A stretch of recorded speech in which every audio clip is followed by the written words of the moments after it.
Oui à la fête, mais non à toute utilisation de pétards et autres feux d'artifice en République du Mali. La mesure est du ministère de l'Intérieur et de la Sécurité. Plus de détails sur cette mesure préventive dans ce journal avec Alouséini Touré. Lancement ainsi qu'assaut du projet pour la scolarisation massive des enfants et des filles en particulier, coût global 10,350 milliards de francs CFA pour une durée de 3 ans, un financement canadien et du gouvernement malien. Merci de votre présence. Bienvenue à ce journal. Bonsoir à tous. Le Premier ministre Moussa Mara a reçu en audience ce matin le nouvel ambassadeur de la Chine au Mali. Entre les deux personnalités, les échanges ont porté sur les relations d'amitié et de coopération qui lient nos deux pays. Là-dessus, écoutons la diplomate à sa sortie d'audience au micro de Moussa Fali. 2 semaines après mon arrivée à Bamako. Je dis officiellement parce que j'avais déjà eu l'occasion de rencontrer son Excellence, Monsieur le Premier ministre, il y a plus d'1 semaine sur le chantier de la cité universitaire de Kabbalah. Donc cela fait preuve de l'ardeur et des efforts que son Excellence, Monsieur le Premier ministre et moi-même, nous voudrions déployer pour raffermir la coopération pragmatique sino-malienne.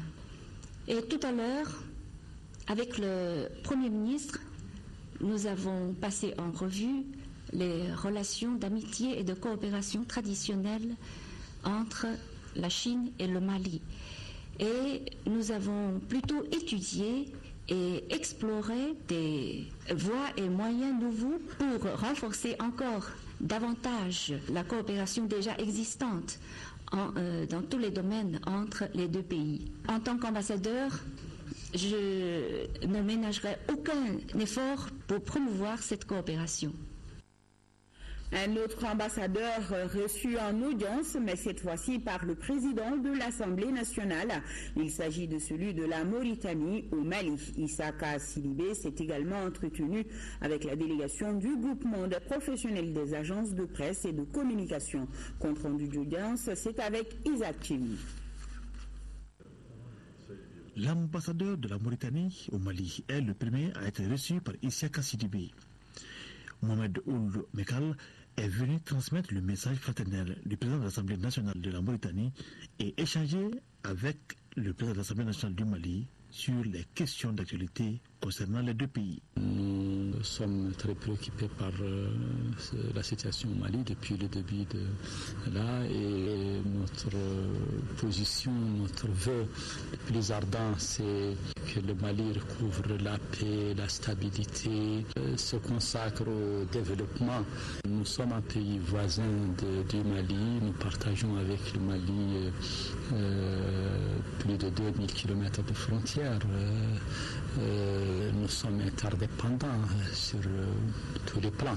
Le groupement des agences de communication a été également reçu. Siri Dagnogo et ses collègues ont attiré l'attention du président de l'Assemblée nationale sur le mode de fonctionnement des agences de communication au Mali. Nous lui avons donc d'abord fait les salutations d'usage et ensuite demandé que l'Assemblée nationale puisse traiter en priorité la loi sur le régime de la publicité, qui est une loi qui est très importante pour nous, puisque c'est la loi qui va venir réguler notre secteur, qui en a grandement besoin. Vous savez que les publicités au Mali sont aujourd'hui exécutées par les agences de communication et de publicité. Ce sont des entreprises qui créent de l'emploi, qui créent de la richesse et qui fonctionnent aujourd'hui, on va dire, pratiquement dans l'informel, du fait de l'absence de texte. Au dire des visiteurs du jour, Issaka Sidibé leur a réservé un accueil chaleureux et a eu une oreille attentive. Et le président de l'Assemblée nationale porte à la connaissance des honorables députés qu'une séance plénière de la session extraordinaire en cours se tiendra demain mercredi 24 décembre 2014, jour suivant s'il y a lieu, à partir de 15h dans la salle Modibo Keïta. Le projet d'ordre du jour porte sur une délibération sur le projet de loi portant loi de finances pour l'exercice 2015 et le président s'est compté sur la présence effective des honorables députés et la séance est publique. Et ce taux de communiqué, les députés du groupe parlementaire Adema Asma ont appris avec douleur le décès de l'ancien député à l'Assemblée nationale, l'aménocale des Ifoga, Intala Ag Atayer, père de leur camarade honorable Mohamed Ag Intala et Al-Gabas Ag Intala. En cette douloureuse occasion, le groupe parlementaire Adema Asma présente à la famille de l'Unios de Défense ses condoléances les plus attristées et les plus sincères. Un mot de la situation des Maliens de la diaspora, surtout de ceux vivant en Angola. Ils sont au nombre de 18 000 dans ce pays et dernièrement, environ 3 000 étrangers ont été raflés dans les rues de Luanda en une semaine et conduits dans un immense centre de rétention à 30 km de la capitale. Malheureusement, certains de nos compatriotes n'ont pas échappé à cette opération, une opération qui touche tout le monde, asiatique, européen, africain, latino et américain. Officiellement, les autorités disent lutter contre l'immigration clandestine. Ici, au Mali, nous avons approché le ministère des Maliens de l'extérieur pour en savoir davantage sur la situation de nos compatriotes dans ce pays. Le chef de cabinet, Baba Moulaye Dara, est au micro de Ibrahim Traoré. En Angola, nous avons aux alentours de 18 000 ou plus sans compatriotes maliens sur place. Ça a concerné toutes les nationalités. Ça a concerné d'autres Africains, des Asiatiques et des ressortissants d'autres continents. Donc il n'y a pas que les Maliens. Mais je reviens là-dessus pour vous dire, nous ici, aux Maliens de l'extérieur, ce qui nous intéresse directement, c'est vraiment la situation de nos compatriotes. Et cela fait qu'on est en train de prendre des dispositions et nous savons que le gouvernement est en train de prendre toutes les dispositions pour rentrer en contact avec les autorités sur place et faire en sorte vraiment que nos compatriotes soient très bien traités. Et Dieu merci, les dernières informations que nous avons, il nous revient que sauf une dizaine de Maliens sont encore entre leurs mains. Et ceux-ci, malheureusement, sont sans papier et ils sont en train de chercher des sauf-conduits pour essayer de les expulser ici au Mali. Si je vous comprends, il n'y a pas de panique à se faire alors? J'avoue vraiment qu'il n'y a plus de panique à se faire. C'est vrai qu'il y en a eu. Nous avons eu beaucoup d'interpellations ici à Bamako et même à l'intérieur. Je vais appeler nos compatriotes à garder la sérénité, à se tranquilliser, à comprendre que nous sommes à leur service. Et nous suivons de très près tout ce qui se passe là-bas en Angola. J'appellerai également nos compatriotes là-bas en Angola à garder la sérénité, à rester tranquilles et à faire en sorte qu'à chaque fois qu'ils sont quelque part, qu'ils soient en règle, qu'ils respectent les lois de ce pays, les lois des pays d'accueil. C'est extrêmement important. Je m'en vais aussi saluer et encourager les autorités angolaises qui sont des autorités amies, des autorités avec lesquelles nous avons beaucoup de contacts, beaucoup d'amitié. Et la preuve, c'est que je vous ai dit tout de suite dans mon propos qu'il ne reste plus que 10 Maliens qui sont en situation irrégulière. Garder la sérénité. Visite du ministre de l'Artisanat et du Tourisme à l'atelier des potières de Dar Salam. Constat, manque de moyens et de formation adéquate. Et pourtant, l'activité est fonctionnelle depuis 2008. Le ministre a apporté l'appui nécessaire pour valoriser la filière, nous précise Mariam Sagar. Elles sont une quinzaine de femmes à pétrir la terre pour générer des revenus. Ces femmes qui ambitionnent de moderniser leurs produits sont confrontées à un manque énorme de fonds et de technicité. Moi, je suis très content de la visite du ministre. Moi, je suis dans la poterie depuis 1997. Dans ces cas, moi, je sais comment il faut faire la poterie. Mais eux, ils ont beaucoup de problèmes à faire parce qu'ils n'ont pas fait de vraies formations. On a commencé depuis 2008, mais la formation a été inachevée. Parce que les Espagnols sont rentrés chez eux. On a fait des briques rouges, beaucoup de pots. On a des problèmes financiers. La maison est inachevée. La maison n'est pas clôturée. Le courage de ces femmes mérite d'être soutenu, a fait savoir le ministre de l'Artisanat. C'est dans le cadre de la collaboration entre le Mali et le Maroc, le ministère de l'Artisanat du Mali et le ministère de l'Artisanat du Maroc, nous avons un volet formation et d'appui aux potières. Donc nous allons inscrire les activités de ces femmes-là dans ce domaine-là. Et probablement nous allons visiter d'autres potières à travers tout le Mali pour qu'elles puissent avoir une bonne formation et que les produits ne présentent aucun problème, que la finition vraiment soit au rendez-vous. Ces femmes fondent leur espoir sur leur autorité de tutelle pour inonder le marché malien de la poterie Made in Mali. C'est aussi une recommandation du chef de l'État pour aider les artisans maliens. Sur un tout autre plan, l'eau minérale Kati rejoint les produits de consommation au Mali. La nouvelle unité de production d'eau minérale de la Société industrielle de boissons et eau du Mali vient d'être inaugurée cet après-midi. Coût de réalisation, plus de 2 milliards de francs CFA. Elle est située à Kati et aura une production annuelle de plus de 21 millions de bouteilles d'eau. Amadou Sankaré nous la présente. Perchée sur les collines de Kati, cette nouvelle unité de production d'eau minérale tourne depuis ce mardi après-midi. Ici, il est attendu une production annuelle de 21 600 000 bouteilles d'eau.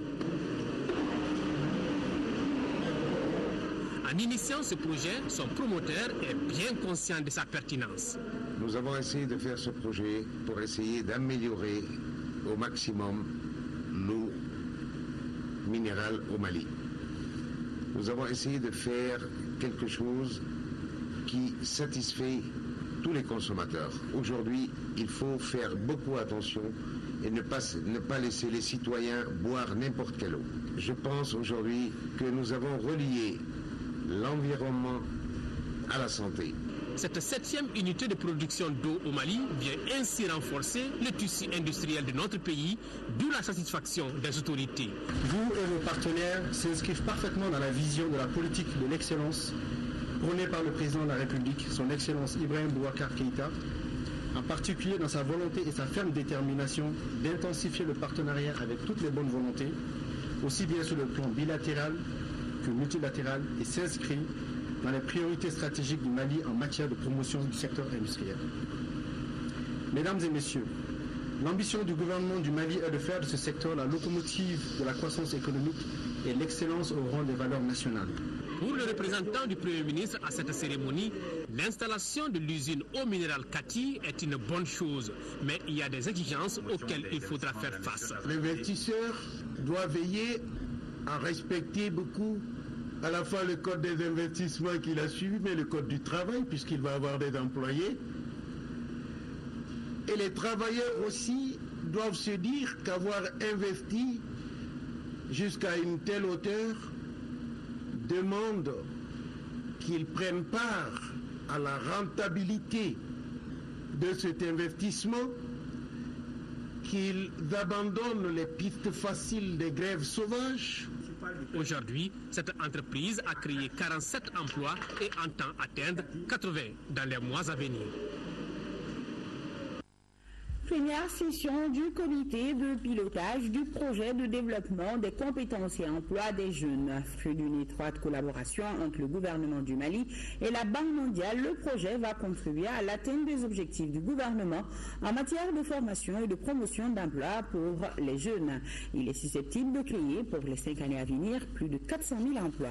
Garibou Pérou. Le marché de l'emploi est inaccessible et souvent trop contraignant pour les jeunes. Face à la question, gouvernement et Banque mondiale viennent de mettre en place des programmes structurés de près de 32 milliards de francs CFA. Ils s'adressent aux jeunes de 15 à 35 ans, scolarisés ou déscolarisés, qui souhaiteraient évoluer dans les secteurs de l'agro-industrie, le bâtiment et travaux publics, les secteurs miniers, l'artisanat et les filières émergentes à fort potentiel. Le budget de 2015, première année d'activité, est estimé à plus de 6 milliards de francs CFA. Au niveau de la composante numéro 1, la réalisation des études techniques et le recrutement des prestataires pour la réalisation des travaux d'aménagement et la fourniture des équipements et outillages des instituts de formation professionnelle de Bankas, Kai, Ségou et Banankabougou et le centre de formation professionnelle de Missabougou. L'accueil de 1500 jeunes en apprentissage, dont 1000 jeunes en apprentissage de type dual, 400 en apprentissage alterné et 100 en apprentissage dans les entreprises modernes. Les programmes soumis à l'approbation des cadres prévoient d'autres composantes qui mettent l'accent sur la formation et la consolidation des entrepreneurs. Au niveau de la composante 2, la formation à l'entrepreneuriat de 2750 jeunes la création ou la consolidation de micro ou petites entreprises pour environ 1800 nouveaux emplois au profit de 900 jeunes faiblement scolarisés. La création ou la consolidation de 115 entreprises pour environ 300 emplois au profit de jeunes diplômés sélectionnés à travers l'organisation de concours de plans d'affaires. Le projet de développement des compétences et emploi des jeunes pour la mise en œuvre des programmes va s'étendre sur 5 autres localités et 2 nouvelles filières de formation. Il compte ainsi toucher 5500 jeunes et favoriser la création et la promotion de l'auto-emploi partout sur l'ensemble du pays comme indiqué dans la politique nationale de l'emploi. Voilà, et toutes nos excuses pour la qualité des images de ce reportage. Les administrateurs de l'Agence nationale de la communication pour le développement ANCD étaient réunis ce matin à la faveur des travaux de la 3e session ordinaire. La structure tourne la page de la crise de 2012 pour se fixer de nouveaux objectifs. Le but est de faire face à la concurrence des agences privées. Mohamed Diarra, compte rendu. L'Agence nationale de communication pour le développement, qui hérite du CESPA, a connu une période de turbulence suite à la crise sécuritaire de 2012. Bon nombre de ses partenaires lui ont tourné le dos, ce qui a engendré la baisse de son chiffre d'affaires. Aujourd'hui, cette page sombre se tourne et l'espoir renaît chez les responsables de la structure. Et c'est dans cette atmosphère que les administrateurs se retrouvent pour la 3e session ordinaire de l'ANCD. L'ANCD souffre aussi, il faut le reconnaître, du peu d'empressement des structures de l'État à travailler avec elle, alors même qu'elle en a la mission et les moyens techniques. Elle fait ainsi face à une concurrence accrue de la part des agences de communication privées, et pourtant, nous ne devons pas nous en plaindre. Il nous appartient aux uns et aux autres de valoriser nos compétences, nos moyens techniques, pour séduire de nouveaux clients. Car l'État ne peut pas tout. L'ANCD doit elle-même, tous les agents de l'ANCD, doivent se mobiliser pour atteindre les objectifs et ainsi écrire une nouvelle page de son histoire. Face donc à des partenaires exigeants, l'ANCD se doit de relever plusieurs défis, avec comme priorité contribuer à l'émergence d'un Mali nouveau. Vous devrez imaginer le futur de la NCD. Quel sera son rôle, sa vocation dans le Mali de demain? Quelle doit être sa place dans un Mali où la concurrence des agences de communication fait rage? Comment doit-elle se réorganiser pour ancrer son rôle dans un Mali qui va vers le tout numérique? Mesdames et messieurs, vous devrez aussi réfléchir à la manière dont la NCD s'inscrira dans la réforme de l'audiovisuel public en cours et qui va s'accélérer à la faveur du basculement dans la télévision numérique terrestre. Les nombreuses archives dont vous disposez ne sont-elles pas un levier de croissance pour demain?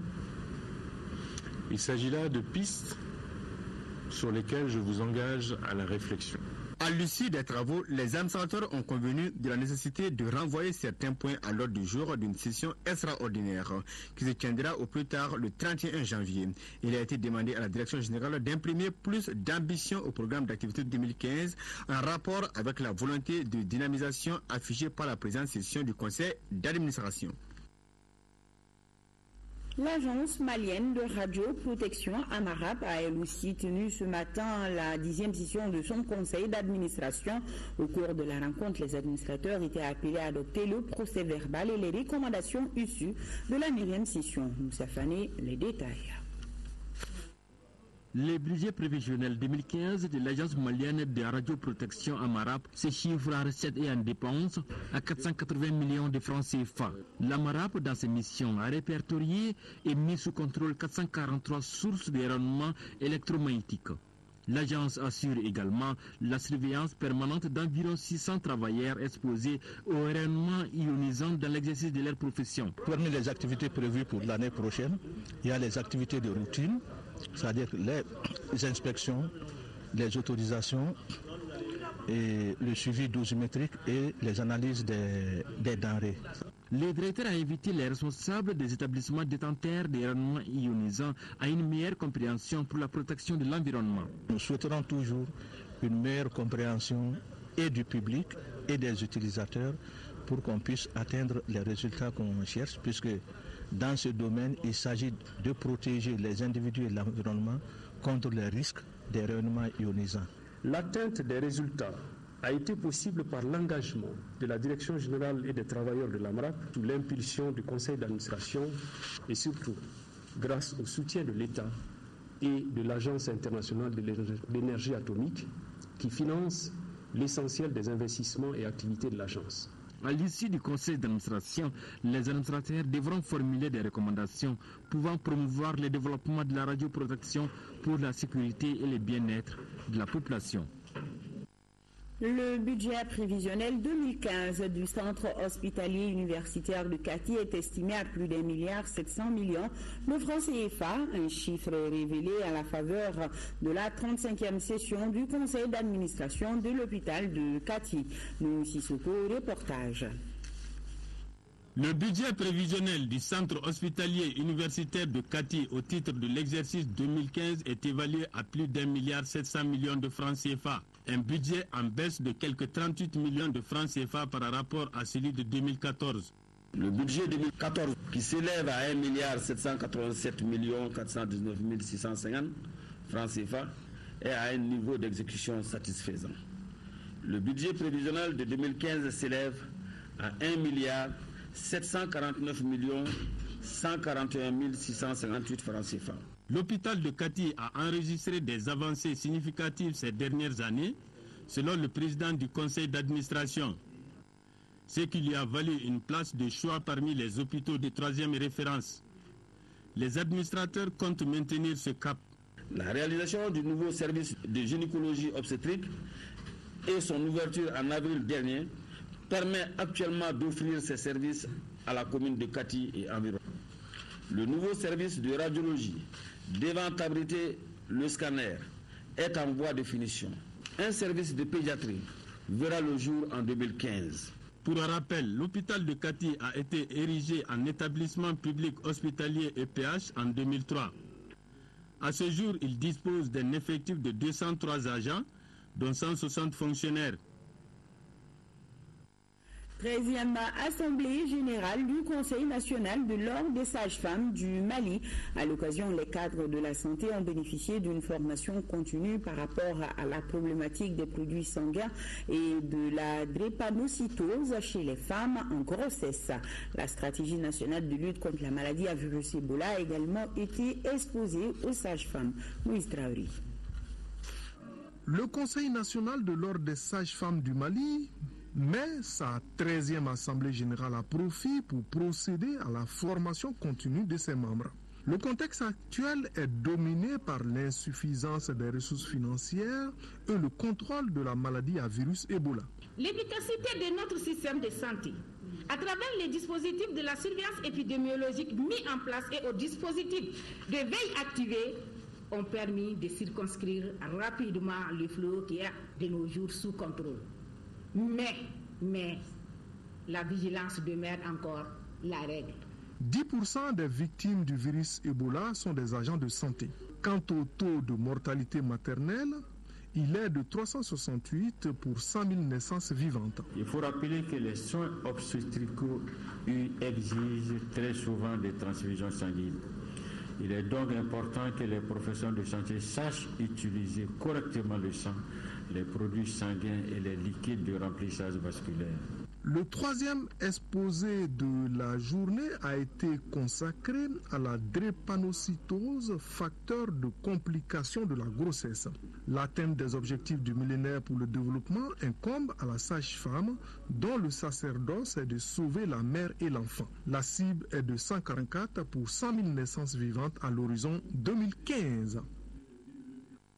Et nous avons ce communiqué. L'utilisation de pétards et autres feux d'artifice est une pratique très courante pendant les fêtes de fin d'année. Malgré le caractère festif lié à cette utilisation, les pétards et autres feux d'artifice constituent un danger pour la sécurité des populations. Cette menace s'accentue avec la situation de crise qui traverse le pays, ainsi au regard du contexte sécuritaire de notre pays.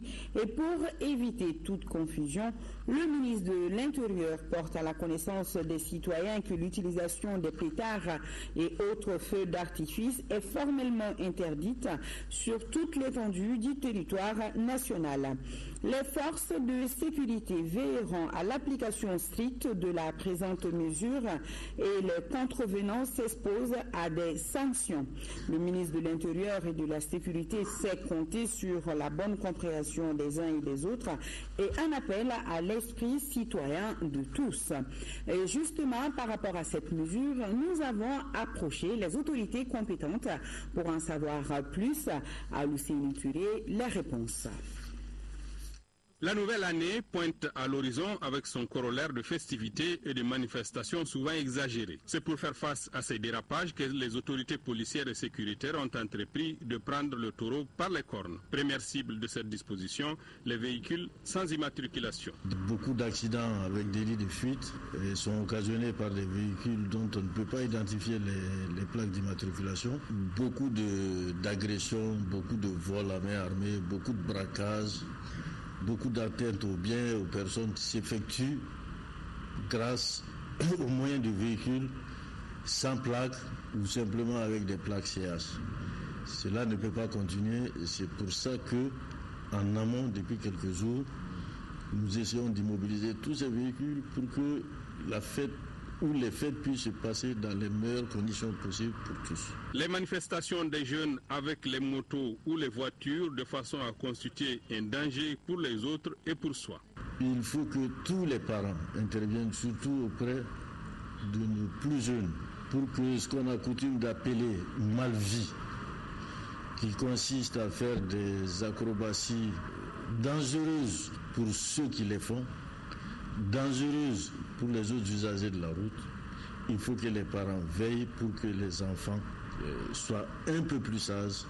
Enfin, les pétards et feux d'artifice sont l'objet d'un communiqué de presse du ministère de l'Intérieur. Ce communiqué précise, je cite, « L'utilisation des pétards et autres feux d'artifice est formellement interdite sur toute l'étendue du territoire national. » Fin de citation. Le communiqué ajoute que les forces de sécurité veilleront à l'application stricte de la présente mesure et les contrevenants s'exposent à des sanctions. Fin de citation.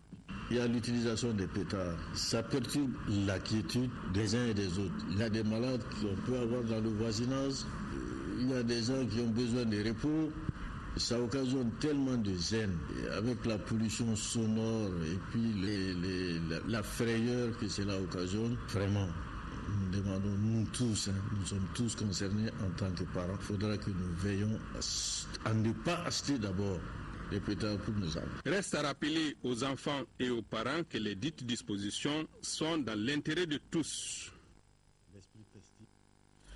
Le ministre des Affaires religieuses et du culte, sur la base de la délibération de la Commission nationale d'observation de la Lune, chargée de la fixation des dates officielles des fêtes musulmanes du début du mois de Ramadan, informe la communauté musulmane du Mali que le croissant lunaire Rabiul Awal ou Dombakalo n'a pas été aperçu dans notre pays à la date du lundi 22 décembre 2014.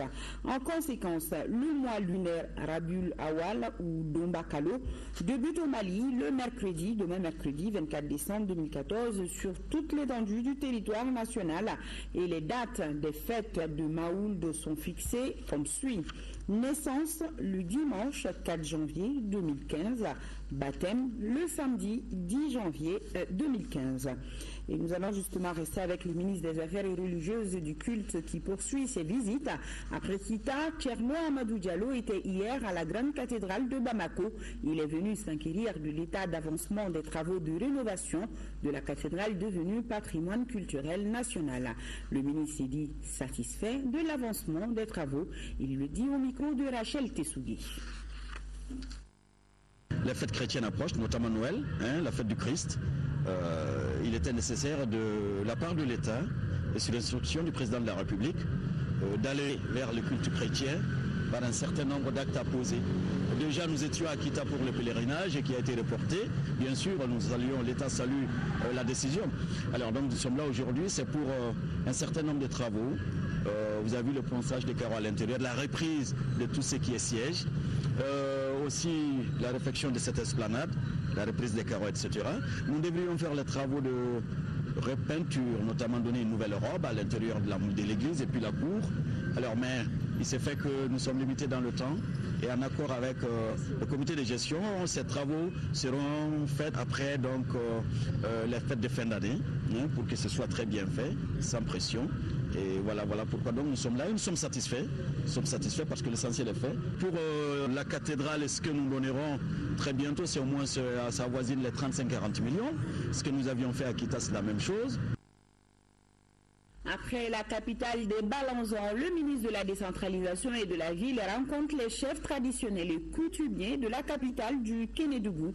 Ousmane Sy informe ces derniers sur les textes en vigueur et discute de leur implication dans la gestion des affaires locales. Du Sikasso, le compte rendu de Fatoumata Diallo. Impulser une nouvelle dynamique dans la collaboration entre collectivités territoriales et autorités traditionnelles et coutumières, cela conformément aux recommandations des États généraux de la décentralisation. Tel est l'objectif visé par le ministère de la décentralisation et de la ville à travers la rencontre de Sikasso, avec comme thème l'implication des autorités traditionnelles et coutumières dans la gestion des affaires locales. Les échanges de 2 jours offrent l'opportunité de renforcer les capacités professionnelles par une clarification du concept d'autorité traditionnelle et coutumière, l'identification des domaines et champs de contribution des autorités traditionnelles au développement régional et local, la précision des rôles et responsabilités de chaque acteur dans la gestion des affaires locales. La présentation de la problématique de l'implication des autorités traditionnelles et coutumières dans la gestion des affaires locales, suivie de travaux de groupe, ont été quelques pistes de réflexion des participants venus de l'ensemble des 7 cercles de la région de Sikasso. On est d'accord aujourd'hui que notre pays est dans une crise profonde. Or, un des aspects importants de la crise, c'est la perte de valeur, la perte de repères. Il y a des indications très graves dans ce pays qui font qu'aujourd'hui le Mali a besoin de retrouver ses repères. Le pays a besoin de retrouver ses valeurs. À l'issue des travaux, les participants ont fait une série de recommandations au nombre desquelles la formation et l'information des chefs traditionnels et coutumiers dans les meilleurs délais sur les textes en vigueur, le paiement de leur indemnité, de même que leur implication dans l'exécution des travaux de développement, l'appui de leur organisation au niveau cercle, communal, régional et national. Et nous sommes à Sikasso, restons-y avec le lancement du projet pour la scolarisation massive des enfants et celle des filles en particulier, intitulé Projet Amélioration de l'accès aux services éducatifs de qualité. Il coûtera plus de 10 milliards de francs CFA. Financé par le Canada et le gouvernement du Mali, sa mise en œuvre est assurée par un consortium d'ONG dont Save the Children pour une durée de 3 ans. De Sikasso, la correspondance de Boba Djakiti. La présente cérémonie consacre ainsi le lancement régional des activités du projet Amélioration de l'accès aux services éducatifs de qualité PASEC. Financé par le Canada et le gouvernement du Mali, sa mise en œuvre est assurée par un consortium d'ONG dont Save the Children dans les cercles de Yorosso et Sikasso pour la 3e région. L'éducation, c'est quelque chose d'extrêmement important. À côté de la santé, à côté de la protection, Save the Children se concentre sur le développement de l'enfant. C'est un projet qui développe et qui renforce l'accès de l'enfant, le garçon comme la fille et surtout la fille, à l'éducation de qualité. Au bout, 70 centres de développement de la petite enfance seront réalisés, des cantines scolaires, des points d'eau et des blocs de latérines dans 15 écoles des 27 communes cibles. Nous accueillons avec enthousiasme ce nouveau projet dans notre région et nous travaillerons pleinement à sa réussite, car il a ceci d'original qu'il a dans son mode de gouvernance un comité régional de pilotage. Il s'agissait aussi au cours de la rencontre de tenir la première réunion du comité de pilotage du projet, mais surtout de valider les rapports d'activité 2014 et le plan de travail pour 2015. 23 millions de dollars canadiens, soit 10 milliards 350 millions de francs CFA sont mobilisés pour les 3 ans du projet. Même projet, même objectif recherché en 5e région. Le projet d'amélioration des services éducatifs de qualité déjà opérationnel à Mopti a tenu jeudi la première réunion de son comité régional de pilotage. À l'ordre du jour, les progrès de la première année du projet, la planification pour l'année budgétaire 2015. Mamari Ibrahim Touré, correspondance. Le Mali a des besoins importants d'accès à l'école dans toutes les régions. C'est pourquoi le gouvernement du Canada a réorienté son programme de coopération avec le Mali en faisant recours à l'expertise de 4 organisations dans les domaines de l'éducation. Il s'agit de la Fondation Aga Khan, World Vision, Plan et Save the Children pour la réalisation du projet d'amélioration des services éducatifs de qualité en faveur des enfants du préscolaire et du primaire. Le projet quand même a pu faire des avancées au niveau des formations, notamment la formation des enseignants, des mères éducatrices sur plusieurs thématiques. Un autre point aussi des activités du projet, c'est surtout sa spécificité dans l'intégration même de l'éducation inclusive. À ce sens que l'accent est mis sur le genre et la prise en compte des besoins des enfants. Le comité se veut aussi un cadre d'échange entre des affaires impliquées dans la mise en œuvre du projet pour analyser et formuler des ajustements sur les rapports et les planifications des activités du projet en vue d'améliorer la performance. Pour une durée de 3 ans, 2014-2016, le projet PASEC permettra de satisfaire les besoins de 42 135 élèves, dont 20 488 filles du premier cycle de l'enseignement fondamental âgées de 0 à 12 ans et 9 091 enfants. Plus d'1 million de tonnes de riz d'ici 2018, c'est l'objectif que l'Office du Niger se propose d'atteindre dans le contrat plan qui le lie aux producteurs et à l'État. La première session du comité de suivi qui s'est déroulée ce lundi à Ségou vise à faire le point d'exécution des différents engagements. Qu'en décide-t-il ? Il s'agit pour les membres du comité d'évaluer au cours de cette première session les différents engagements consignés dans le contrat plan 2014-2018 entre l'État, les producteurs et l'Office du Niger au cours du premier semestre. Ce contrat plan ambitionne de réaliser 13 000 hectares par an pour une production attendue de 1 122 000 tonnes de riz paddy d'ici à 2018. Il s'inscrit dans la vision de développement intégré du ministère du Développement rural avec l'ambition de faire de l'Office Niger l'agropole de Ségou. Cette vision du département de tutelle ambitionne de traduire en actes concrets la volonté politique affichée du chef de l'État, son Excellence Ibrahim Boubacar Keïta, en dédiant 15% du budget national à l'agriculture. L'Office du Niger s'est inscrit depuis 2014 dans une vision de développement intégré avec l'intensification de sa production agro-silvopastorale et halieutique. Plus de 771 000 tonnes de riz sont attendues pour cette campagne, 410 000 tonnes de produits maraîchers et une projection de 95 000 tonnes de poissons. La réunion du comité de suivi revêt pour nous un caractère solennel et d'une importance capitale, car elle est la marque de la volonté des plus hautes autorités d'améliorer continuellement le dialogue autour de la mise en œuvre de la politique. À l'issue des débats, tout en appréciant le chemin parcouru, Le comité de suivi a entre autres recommandé plus d'engagement des partis et les partenaires dans la mobilisation des ressources, l'amélioration du montant de financement des aménagements à 60% et la promotion de la mécanisation dans les zones de production.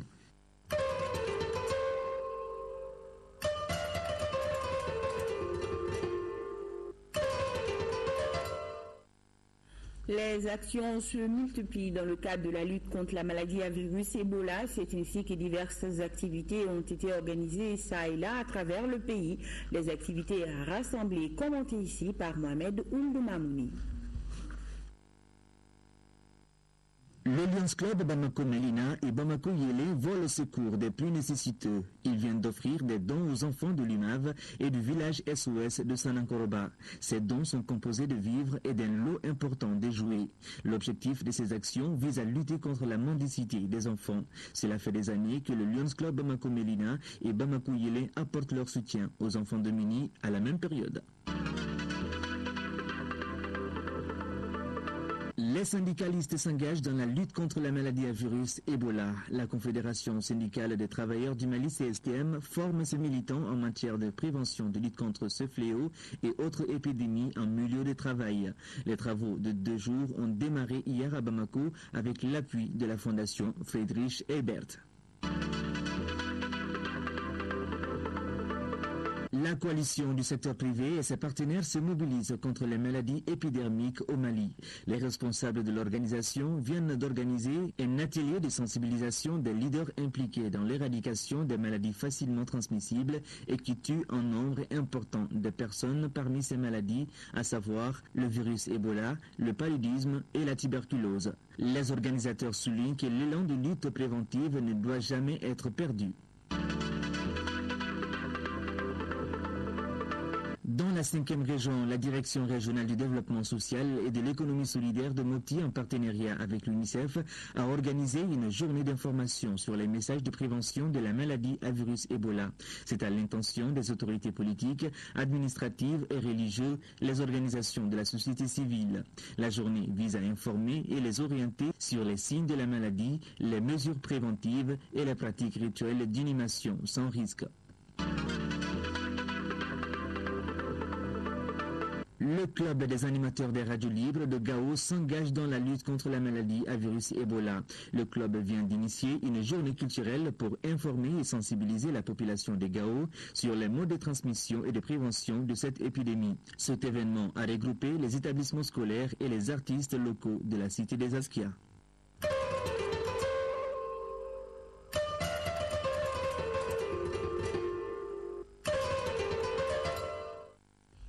Parlons à présent du lancement ce week-end ici à Bamako des activités du projet d'appui à la participation démocratique accrue des femmes et des jeunes dans la commune 1 du district de Bamako. Financé à hauteur de plus de 9 millions de francs CFA, le projet est une initiative de l'ONG Action réfléchie pour le développement des communes en partenariat avec le Fonds canadien d'initiative locale. Sorana Kamisoko nous le présente.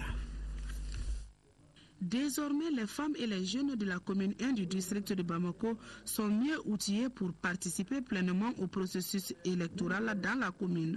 Ils viennent d'avoir un projet qui s'attelle au renforcement des capacités de 210 personnes, dont 70 femmes leaders et 140 jeunes. Les modules choisis portent sur la décentralisation, le code électoral et la citoyenneté. Le projet a pour objectif contribuer à la promotion de la participation démocratique accrue et citoyenne des femmes et des jeunes de la commune 1 du district de Bamako. Entend accompagner l'État malien dans ses efforts en faveur de la promotion des femmes et de la jeunesse malienne. Le projet d'appui à la participation démocratique accrue des femmes et des jeunes dans la commune 1 du district de Bamako est financé par le Fonds canadien d'initiative locale.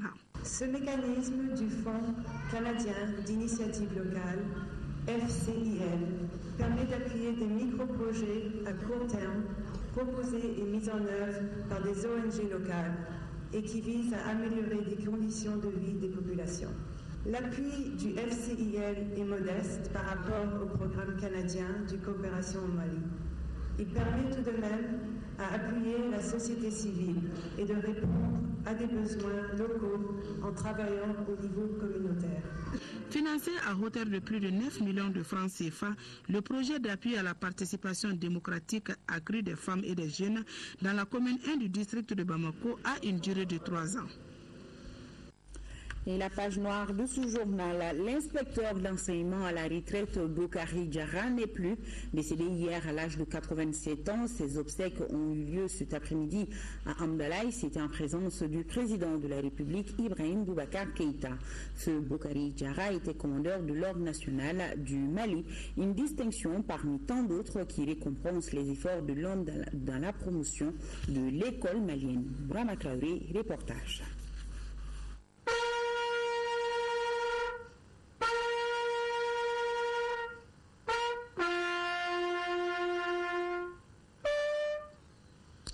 L'inspecteur d'enseignement fondamental à la retraite Boukari Diarra s'en est allé pour toujours, obéissant ainsi la loi de la nature selon laquelle l'homme naît, vit et meurt. Il repose désormais au cimetière d'Amdalaï pour l'éternité. Né en 1927 à Badjangara, Boukari Diarra est décédé hier lundi à l'âge de 87 ans. La nation malienne lui a rendu un dernier hommage avec à sa tête le président de la République Ibrahim Boubacar Keïta. Dans son oraison funèbre, le grand chancelier des ordres nationaux du Mali par intérim a eu les mots justes. Avec la disparition de Boukari Diarra, dit-il, le monde enseignant perd l'une des figures emblématiques, citées en exemple surtout quand on parle de l'école malienne d'antan. Nous pouvons dire que Feu Diarra a réussi dans sa mission d'éducateur émérite. Je prie le Tout-Puissant, le Miséricordieux, pour que le tribunal devant lequel il nous devance lui soit favorable et l'accueille dans son paradis éternel, que la terre lui soit légère. Même prière formulée par les compagnons du défunt, pour qui les qualificatifs ne manquent pas pour décrire l'homme. Généreux, courtois, patriote et respectueux, j'en oublie volontiers. Nous avons eu les meilleurs rapports avec le défunt. Un cœur généreux, courageux, un patriote, toujours fidèle dans ses convictions. En tout cas, c'est avec beaucoup de peine que nous le voyons partir. Boukari était très simple, très serviable, très studieux aussi. C'était un bon camarade.